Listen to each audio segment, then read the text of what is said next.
गे बहिना ना गे बहिना गे बहिना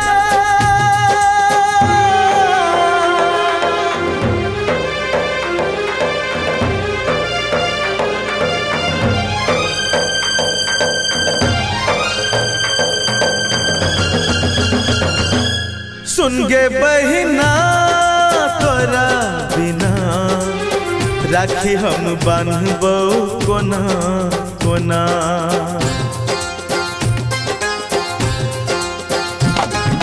सुन गे बहिना तोरा बिना राखी हम बांधबो कोना कोना। गे तोहर चेहरा देखला नैना तरसै परसै छै सावन जेना। गे राखी के दिन तोरा बिना बहिना कलाई छै सुना सुना। सुन गे बहिना तोरा बिना राखी हम बांधबो कोना कोना।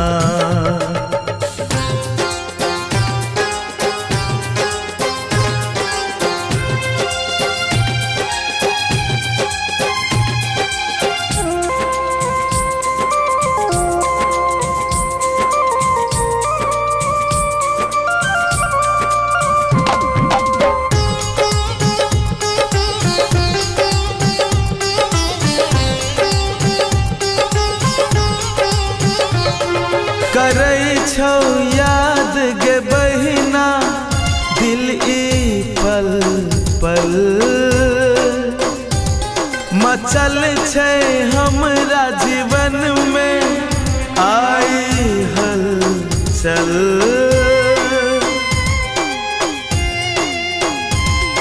करै छौ याद गे बहिना दिल ई पल पल मचल छै हमरा जीवन में आई हलचल। गे हम छी आभागा नसीब नहीं छै धागा तड़पै छी मछली जेना। तोहर चेहरा देखला नैना तरसै बरसै छै सावन जेना। सुन गे बहिना तोरा बिना राखी हम बांधबे कोना कोना। सुन गे बहिना तोरा बिना राखी हम बांधबो कोना कोना।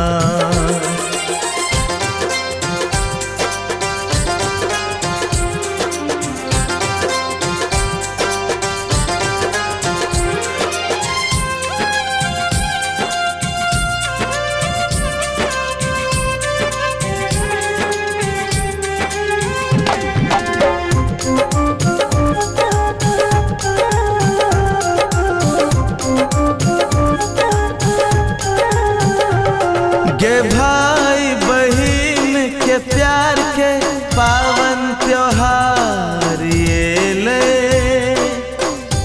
हमर सावन महीना गे बहिना पतझड़ बहार ये ले। हो भाई बहिन के प्यार के पावन त्योहार ये ले हमर सावन महीना में बहिना पतझड़ बहार अयलै।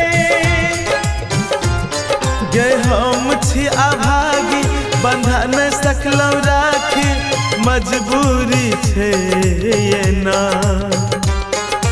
तोहर चेहरा देखला नैना तरसै बरसै छै सावन जेना। सुन गे बहिना तोरा बिना राखी हम बांधबो कोना कोना। सुन गे बहिना तोरा बिना राखी हम बांधबो कोना